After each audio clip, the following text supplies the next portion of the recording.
oh my God, I'm never going to get through this. But then I have, and I've lost weight. I look leaner, pretty much everything in my closet now fits. And it's just now pushing through and getting the routine down pat.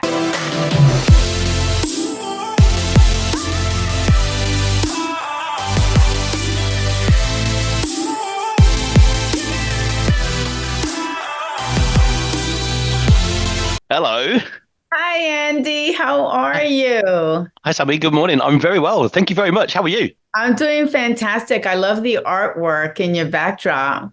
Thank you. It gets pointed out every now and again. I forget it's there sometimes, but it gets mentioned. It definitely it's a conversation starter, that's for sure. Yes, how are you? Good. I'm good. Well, we're here to talk about you. I mean, I think you've been doing exceptionally well, and I was just looking at some notes from Francesca with regards to sort of progress and things like that up here. And first of all, of course, anybody watching or listening to the podcast won't have any clue as to who you are, where you're from. So a couple of things. First of all, just take a moment to introduce yourself. Tell us a bit about, who you are, where you're from, what you do, because I know you're a busy business owner.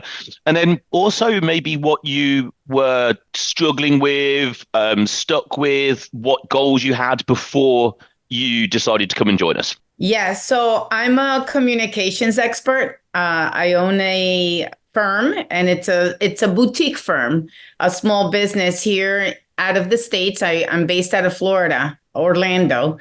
So pray for us. But in any event, if you follow politics, US politics, but in any event, and so it's a very busy lifestyle because projects we work on vary from, like later today, we're going to be on site doing video production and helping a client with their storytelling, right? Or it could be designing an annual report and it's very data driven. And then it's like a huddle internally to get it done. And so there's no consistency in my routine. And I think that's where I'm stuck right now. It's been great. I've been working with Francesca on your team for the last year, and she's fantastic. And I feel like I've reached all of these milestones. I'm very proud of myself, as she says I should be, but I'm stuck right now because it's the routine. That's what we're working on right now, is really establishing a routine. And it's hard because of the nature of the business I'm in. I travel a lot. I go out to networking events a lot, and we take clients out to lunch and dinner, drinks. And so it's very tempting. And then also it really jacks up my schedule because I'm supposed to be working out early in the morning, I guess, right? Or putting in my steps in the morning or in the evening, but no 2 days look the same. So that's basically where I'm at. Yeah, but we'll get there. The thing is, at the beginning, it was frustrating. And I was like, oh my God, I'm never going to get through this. But then I have, and I've lost weight. I look leaner, pretty much everything in my closet now fits because it didn't. And it's just now pushing through and getting the routine down pat, right? Whatever Amazing. that looks like for my world, right? In my world, yeah. I mean, you've just described, in terms of your working life, busy life, you've described, I would say 80-90% of the people that we work with, because, I've set the company up to, to be the number one coaching company for busy professionals. So we understand we're not trying to find perfection in this. If we go off trying to find perfection, we've lost the game already. It's more a case of getting the right things in place so that it's something that's doable, it gets results, and it's sustainable long term. Because otherwise it's a fad. Otherwise it's one of those sorts of diets or training programs that could be done for a few weeks, and then, yes, maybe you see results, and then it can't be maintained and sustained. And then, yes, of course, we go back to old habits. And we have a mantra here, the mantra that I created for the company, which is to be the last coaching company somebody ever needs, which is a huge undertaking, which is to try and allow someone to get to a position in their own life where they sit back and go, I really have got this now. I understand what to do in the first instance. I understand what to do when things aren't going well. I understand how to get myself back on track. In other words, enough frameworks in place so that somebody doesn't ever need a coaching program again. Now, trying to do that for busy business leaders around the world is a bit of a tall order. It's very, very difficult.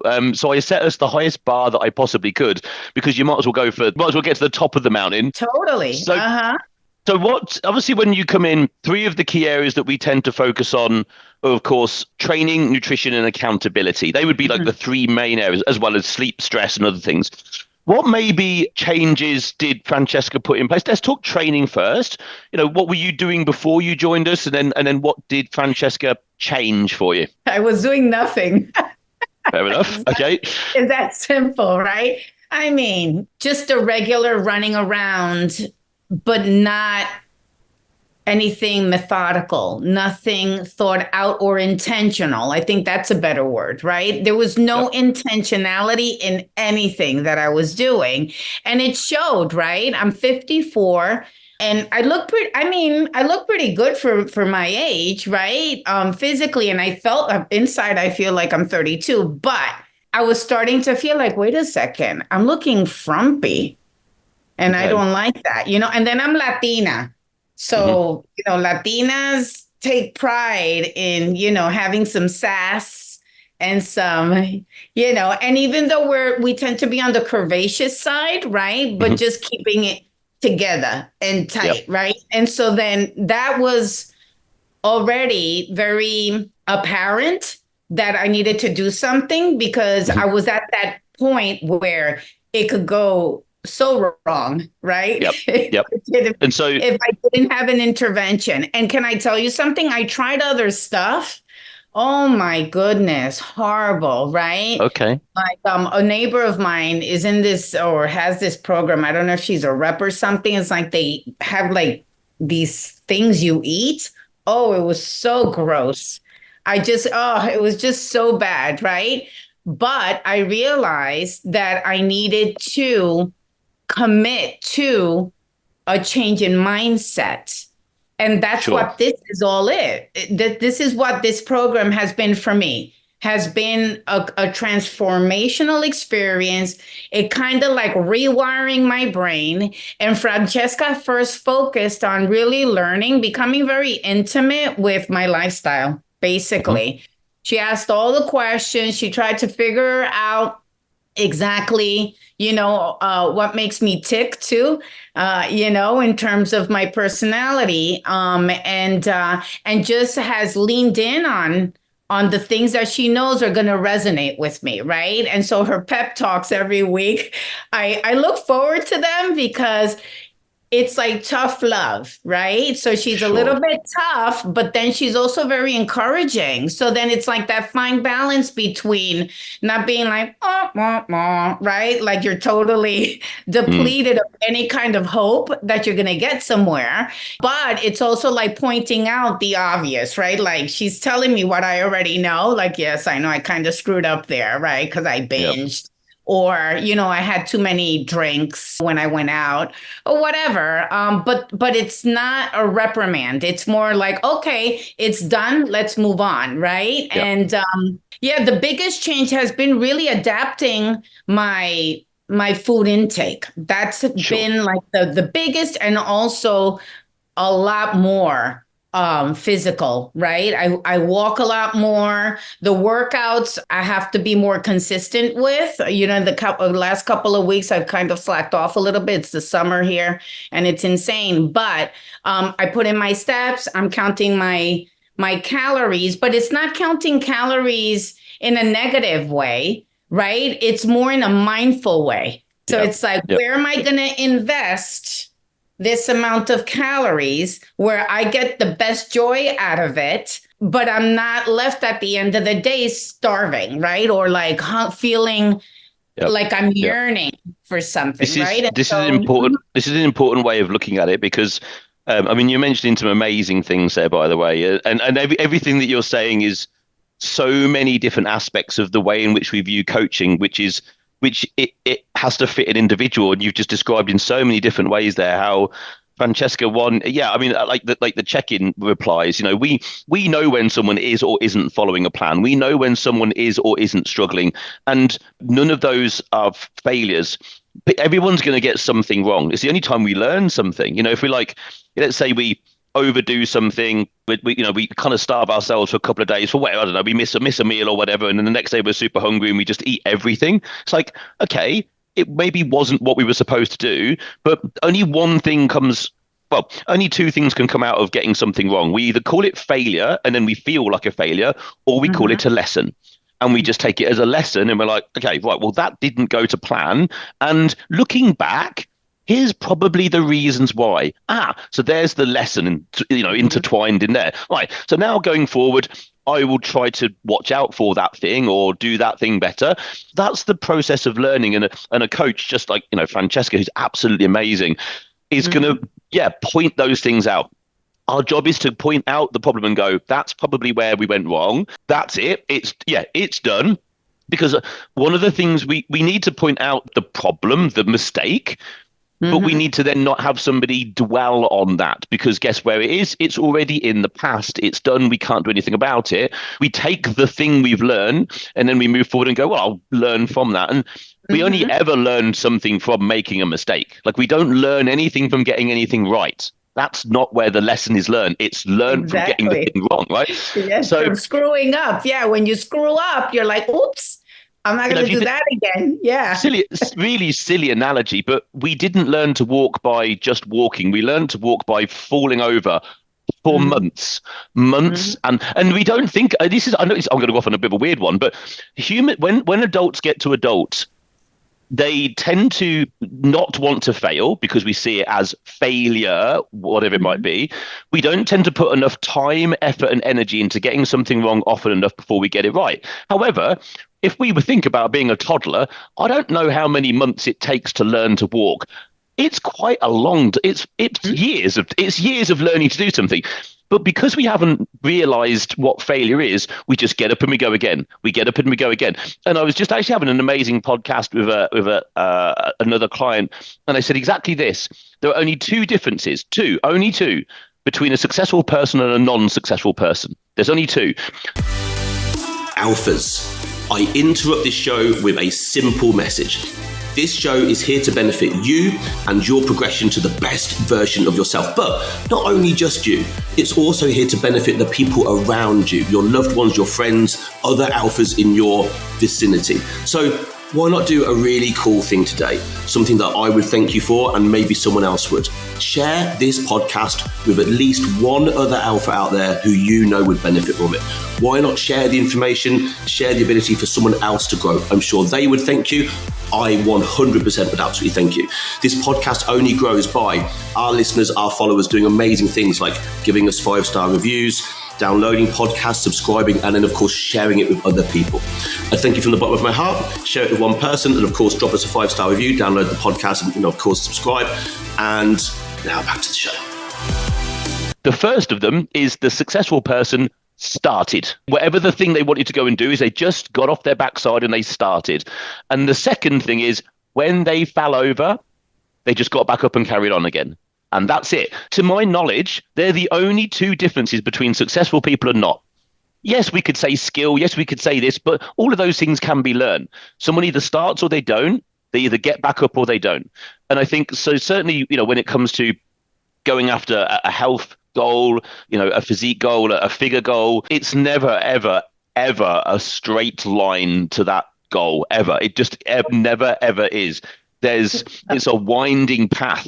And I think it really is. And it takes time too. Going back to your toddler analogy, if we really look at it, it takes them at least 2 years to walk. Why? Because you put them on tummy time and that helps them with their core. Right. And then they start crawling and that's how they're exercising their leg muscles, right? To build the stamina and the fortitude to pick all that weight up. And so it's not just months. If you think about it, it's at least 18 months. It's almost 2 years actually that it takes them to walk really well, right? I'm saying, they can start walking at 10, 11, 12 months, but I'm talking about running and really walking on their own. It takes at least 18 months for them to do that. Yeah. And so you said at the sort of top of the conversation how busy you are. How have you found, so certainly in terms of the food side of things, how have you found fitting in, having some degree of control and accountability to your food while being a incredibly successful and busy business lady? How have you been able to build that in, and how has Francesca been able to help you do so? Yeah, by really understanding what is contained within the different foods, and also like the hand thing, right? So she's like fat and the protein and the carbs, then the greens go at it. And so when I'm out and about, this actually happened recently. I went out with my family because I didn't want to cook, and when we're sitting there, we were having a good time and everything. And the waiter comes over. He's like, do you want a drink? And my husband ordered something. But at that moment, I was so proud of myself because I'm like, does this warrant? Is this like a celebration? No, we were just going out to dinner, right? I'm like, does this situation right here warrant a drink? Like that extra calorie intake? And I said, no, thank you. And I couldn't believe it, right? So I ordered some seltzer with lime or whatever. But I'm like, wow, that's big. For me, that's big, right? For me to take that moment, and discern the situation. It takes 3-5 seconds, right? And say, does this situation warrant having a drink? Last night we had people over. Did that situation warrant a drink? Yeah, because it was a friend's birthday, right? And so then I had a drink.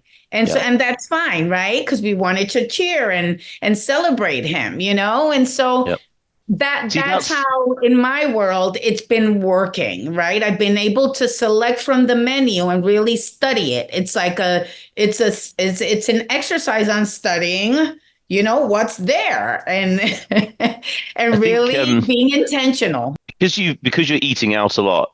So two things there that you've mentioned that I think are important for people to really think about. One is sometimes we make decisions fast. You're out having dinner. Would you like a drink? How easy to say, yeah, I'd love a glass of wine, please. Like it's so easy. And it's easier to say, yes, I'll have a glass of, I'm having a steak, I'll have a glass of red wine, whatever. Right? It's easier to say that than it is to just take a second and go, what you've just done is absolutely priceless. Does this situation warrant that extra step? It's a yes or no question. More often than not, if we sit there and think about it, we'd be like, actually, no, it doesn't. I'll have to have a Diet Coke, please, or soda and whatever. Like sometimes just taking a moment between the question and the answer, because as busy business people, and in fact, just as adult humans, we tend to react quickly. We tend to try and give an answer quickly. We tend to not just give ourselves a little bit of space, little bit of gap. We do this the same when we're reacting angrily to something. Stimulus response. Someone cuts us up in the car. What do? Shake fist and probably swear at somebody. Like it happens fast. We don't think our responses are fast. This is one of the things, interestingly, that mindfulness, so like meditation practice, does really well. It allows your brain, for me personally, I find, it allows whatever the stimulus is. I know when my brain is working well, it naturally takes just that little moment to unconsciously think and pause and then read the situation a bit better. And when things come down to a yes or no decision, quite often, certainly, here's the thing. Certainly, when it comes to physique health goals, actually hearing ourselves say no more often generally gets us to the goal quicker. I can say you that for certain. And obviously you've just proven that. But then what you've also done is you've balanced that off with then what happened last night, which is friends over celebrating birthday. Does that warrant a drink? Yes, why not? Have a glass of champagne, have a drink, whatever the thing might be. It's celebration. And I think that balance is important. And then the other thing you mentioned, which is eating out. And so what you've done is understand, and you said there about how to sort of really look at a menu. This is something that we help our clients with a lot, which is, I couldn't stick to a diet. I eat out a lot. And we're like, okay, well, that just sounds like an excuse. How about we teach you how to really, read a menu properly? And so it was like, well, I can read a menu. I'm like, yeah, we can all read a menu. But what we want to do is help you be able to pick something from it where you still have a choice. You get to go out and pick and eat something, but you know why you've picked the thing. And a really good example here is, so generally if I go to a restaurant, one of the first things I'll have a steak. Like normally I'm having a fillet steak. I love them. They're great. But also, generally speaking, if I go somewhere, I have like a 250 or 300 gram, I don't know what that is in ounces, but fillet steak. And then normally I order salad. Like, so I have steak and salad. Because if I order steak and anything like any kind of fries, well, I can't digest both of those things at once. And also, I don't need all the calories. So I have steak and a salad. Well, if I have a salad with no dressing on it, like there's like not enough calories for me to worry about. And a steak is a steak, whether if it's basted or if it's but if it's just a steak and it's like peppercorn sauce on the side, I've still gone out. I've ordered off the menu. No one else knows that I'm being particularly picky with what I'm doing, but I know exactly what I've ate, and I can go back, and if I want to, I can go back to my Fitness Pal and put in 300 grams fillet steak, and I'm going to be pretty damn close. Now, the other alternative is we go into a restaurant and we order. A good example would be a curry. Now, I love a curry. I love Thai green curries, particularly amazing. So right? good. Yeah. But think about that. If we've gone out to a restaurant, it's one thing making your own, right? Because you know what you've put in it. But you go out to a restaurant, you order a curry. Technically, you haven't got a clue what's in there. You don't know what coconut milk, what fat amount, what this, what that. You know, whether they've put extra sugar in it. Like all of those things are great, and I'm sure it tastes okay. But if we're going to go off and try and achieve a health goal, we choose that meal more often than not, and we've no clue where we are in terms of food. In it? Yeah, if we choose, it could be salmon and a side salad. Like, well, we know how much salmon we can probably work out how much it weighed. Or it's just about learning to pick the right things off a menu where you can walk away and go, well, I've been out to go and eat out. No one knows what I did. I don't feel like a weird person because I was there like, oh, I can't have this and I can't. We've just picked something. We've made a smart choice. And this is, again, when I go back to being the last coaching company that someone ever needs, it's being able to help someone navigate through what seemingly can be quite challenging. Busy business leaders are out, whining, dining, potential clients, seeing, those sorts of situations over and over again. Well, we're never going to ask them to stop doing that. That would be silly. So there has to be a way to navigate through it. And it sounds like you've really found the way around doing that. And I mean, that's awesome. Well done. Totally. So much so like for example, even salads, right? A lot of restaurants have like a whole list of different salads, but thankfully most of them have like in the small print, italicized print right at the bottom, what's in there, right? So then you can have like Greek salad, but then it says, okay, goat cheese. And I was like, whoa, okay, wait a second. That's a lot. And so thankfully, I've been able to spot a couple of restaurants in my area now where I just know, right? So Santiago's Bodega, I go to Santiago's and I know I'm going to have the rack. It's a tapas place too, right? So it's smaller portions. Yay. Well done. But it's delicious. So the rack of lamb and the Brussels sprouts. That's it. That's my jam. I go to Santiago's and that's what I'm going to have because I could see what's in it. And it's a scratch kitchen too. And so then that it's fresh produce and all of that also. So, nice. So my assistant already knows if it's a lunch, she already makes the reservation. She knows it's going to be at Santiago's, right? Because she knows I'm on this wellness path. Yeah. And so, so the staff already knows me and everything. They already know what I'm going to order and everything. So it's great. Yeah. And it's very useful to go to restaurants where they include the fine print, like the description, because you're better informed. There's another restaurant that we go to, Marlowe's Tavern too. And they're the same way. They have the description. So for example, the ahi tuna salad, love it. But I tell them hold back on the croutons, right? Because I know that they have and so then I'm like, just don't want them, period, right? And so then it's a scratch kitchen too. And so they can make it's not prefab, right? So yeah. You've got this well under control, haven't you? And And I guess, I mean, the final big bit, and you did sort of mention this, which is, obviously the accountability side of things. So you've got the amazing Francesca looking after you. So you've said a couple of times it's been like tough love. She's pointed things out to you. What sticks out maybe as being a memorable one of those where maybe you've done something wrong, she's picked up on it, pointed it out. Is it? I'm sure it would be something early on maybe as well. But is there any particular stories there that stick out in terms of that? Just today, I was listening to her last feedback on this past week's because of the routine, because I'm stuck on the routine. And she's like, let's not start making excuses. She tells me, and she's right.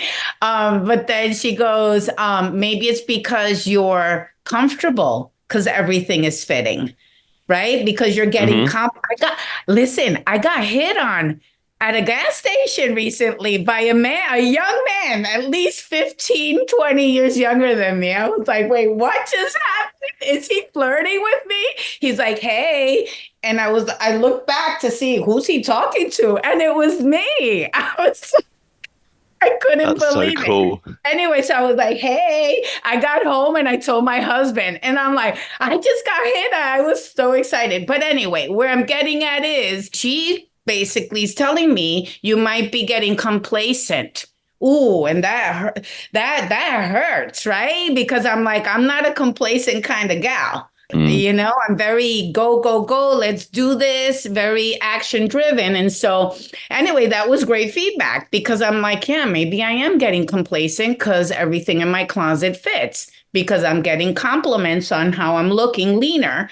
And, this is not this is actually not an uncommon thing, it's exactly that. It's as someone gets closer to the goal, they start to see the finish line, they then start to slow down. Yes. Yeah, so that's where I'm at right now. And she's like, we need to nail the routine.